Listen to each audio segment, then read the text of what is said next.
Hola, este vídeo es para explicaros el siguiente punto del tema, que son lo que son las disoluciones reguladoras, ¿vale? Que también se le llaman disoluciones amortiguadoras o disoluciones tampón. Entonces, este tipo de disoluciones son disoluciones que se caracterizan porque tienen un pH constante, más o menos constante, por lo menos dentro de un rango bastante pequeño, ¿no? A lo mejor tenemos disoluciones que están tamponadas entre 9,5 y 9,6, ¿no? Por ejemplo, imaginaos un pH básico. Y consisten en que estas disoluciones, a pesar de que se le añade alguna sustancia que pueda ser ácida y que podría modificar ese pH en otras situaciones, pues en el caso de una disolución amortiguadora, no, tiene un mecanismo esta disolución que le permite mantener constante su nivel de pH, lo cual es, bueno, es bastante útil porque, bueno, hay determinadas reacciones pues, que que se producen de manera óptima a un pH determinado, o incluso si tenemos reacciones en el campo de la bioquímica, ¿no? Estamos trabajando con bacterias o con algún tipo de microorganismo que necesitamos cultivar, ¿no?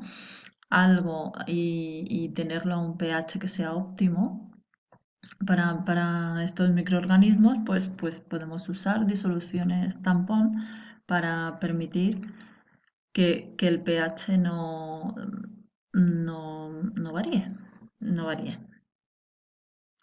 Ahora bien, ¿cómo se componen estas disoluciones tampón? Pues estas disoluciones tampón van a estar formadas siempre por la mezcla de dos sustancias, que va a ser o bien un ácido débil y una sal, pero que la sal ha de contener como anión a la base conjugada de este ácido, o bien otro tipo de disolución tampón, pero de carácter básico, que va a estar formada por una base débil y una sal que contenga al ácido conjugado de esta base débil, ¿vale?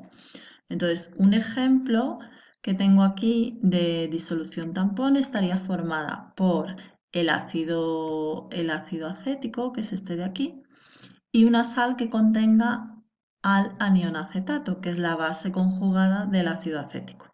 ¿Qué sal contiene al anión acetato? Pues cualquier tipo de acetato. Aquí viene como ejemplo el acetato de sodio, pero me valdría cualquier tipo de acetato, un acetato de potasio o de calcio o de lo que sea, me valdría también, ¿vale?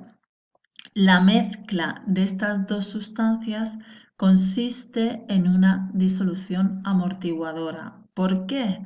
Pues esto se debe al efecto del ion común, ¿de acuerdo? ¿Os acordáis del efecto del ion común que lo vimos en el tema anterior de equilibrio químico? ¿Os acordáis de algo de aquel tema? Si yo tengo una sal como esta, como el acetato de sodio en disolución, lo que le ocurre a las sales cuando se disuelven, ya hemos dicho en otras ocasiones, es que se separan, ¿no? Sus iones, se separan, se disocian completamente. Aquí, por ejemplo, yo he puesto aquí una flecha de doble dirección, pero realmente quizás no la debería haber puesto porque este tipo de flechas está más reservado a los equilibrios y aquí yo podría haber puesto perfectamente una flecha que apuntara hacia la derecha.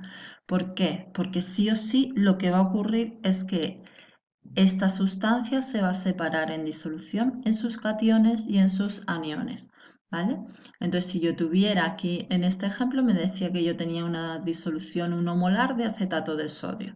Entonces, yo al principio tengo 1, pero en el momento que se disuelve, lo que voy a tener es una concentración de acetato 1 molar y una concentración de catión sodio 1 molar también, ¿vale?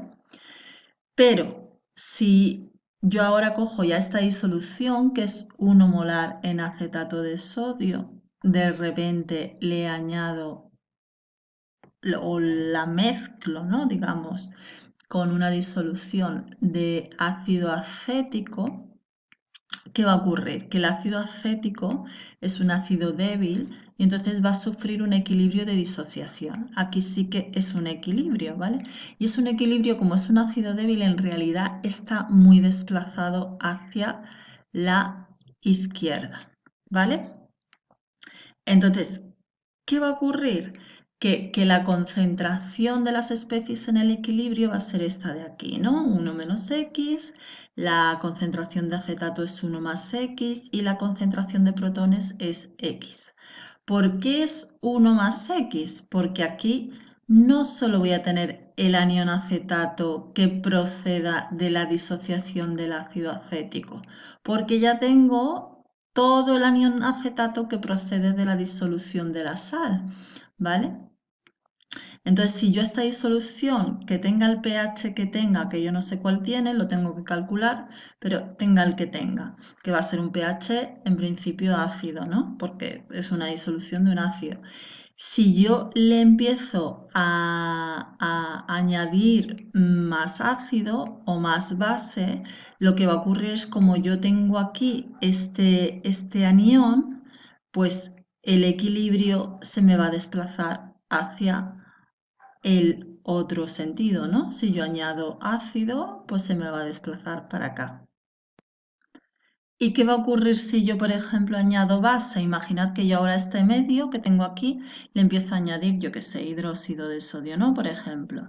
Pues todos esos aniones OH-, los aniones hidroxilo, me van a reaccionar con estos de aquí, ¿no? Con los iones osonio formando agua. Se me va a formar agua.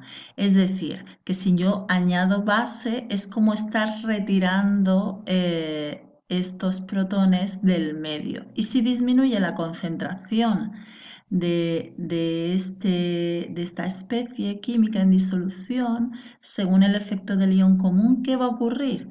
Pues va a ocurrir que este equilibrio se va a desplazar hacia la derecha para mantener más o menos constante las concentraciones de las especies en equilibrio. Y de esta forma, aunque yo añada ácido base, la concentración de catión oxonio va a permanecer más o menos constante y por lo tanto el pH va a permanecer también constante, ¿vale? Eso siempre, todo esto me va a valer, claro, para cantidades más o menos pequeñas que yo añada de ácido o de base. Así que en este tipo de problemas que yo me encuentre que a lo mejor me pregunten que calcule, ¿no? Me piden que calcule el pH de una disolución tampón o que me pidan la concentración de alguna de las especies que existen en el equilibrio. Lo que yo voy a considerar siempre es que la especie, que la concentración de este anión aquí, yo voy a despreciar el valor de la X. Yo voy a considerar que la concentración de este anión es igual a la concentración de la sal que me den, ¿vale? Y haciendo esa aproximación, y en este caso, pues igual, ¿no? En el caso del ácido acético, pues también cuando tenemos constantes de equilibrio pequeñas, también podría despreciar aquí el valor de X. Y de esta forma, pues ya escribiría el equilibrio del ácido, escribiría la expresión, utilizaría el dato de la constante de acidez y podría determinar la concentración de protones y a partir de la concentración de protones el valor del pH, ¿vale? Entonces os he puesto aquí dos ejemplos que me gustaría que le echarais un vistazo, que son dos ejercicios, vamos, dos ejemplos, dos ejercicios, ¿vale? Entonces, en el primero, pues es con el ácido acético y el acetato de sodio, tal y como hemos estado viendo hasta ahora. Y en el siguiente ejemplo os aparece tu, tu, tu, tu, tu, eh, uno que es un poco, este ejemplo es un poco más complejo, porque es una mezcla de dos sales, de un bicarbonato de sodio o hidrógeno carbonato de sodio y un carbonato de sodio.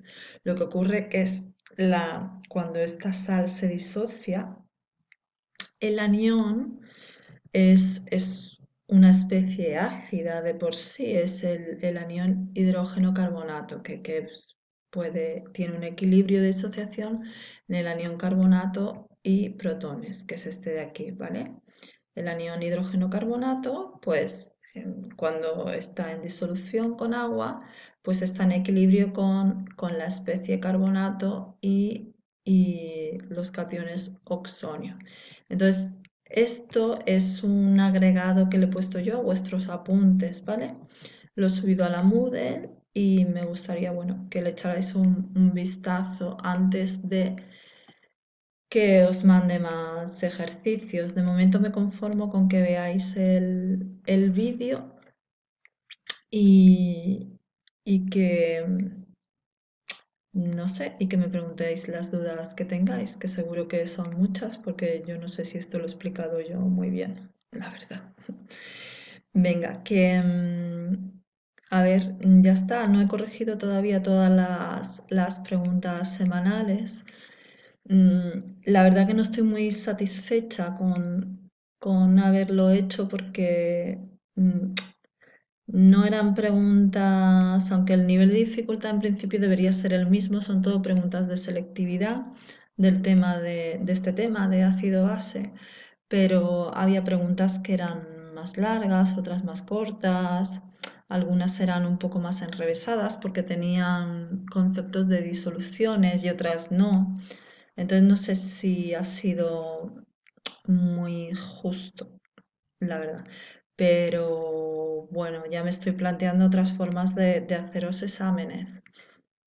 Entonces, como tenemos pendiente hacer la mitad de un examen, ¿os acordáis del tema de equilibrio químico? Y como en estos problemas realmente estamos usando mucho equilibrio, porque lo que estamos haciendo son problemas de equilibrio, es equilibrio ácido-base, pero sigue siendo equilibrio, estamos calculando grados de disociación y concentraciones en el equilibrio, entonces yo creo que lo tenéis muy fresco y bueno, podríamos ir pensando en fecha para examinarnos aunque sea así a distancia, ¿no? Online, pero, pero voy a probar a hacer examen. Ya pondría yo unas medidas de seguridad para evitar copieteo y esas cosas, que aunque parece casi imposible, ¿verdad? Pero bueno, creo que tengo una idea que es bastante eficaz. Así que ya lo probaremos. Lo que está claro es que a todos os tengo que poner el mismo examen. Eso de 15 preguntas y cada uno una diferente no es justo. Creo que no está bien. Bueno, y nada más. Espero que veáis el vídeo, ¿vale? Venga, adiós.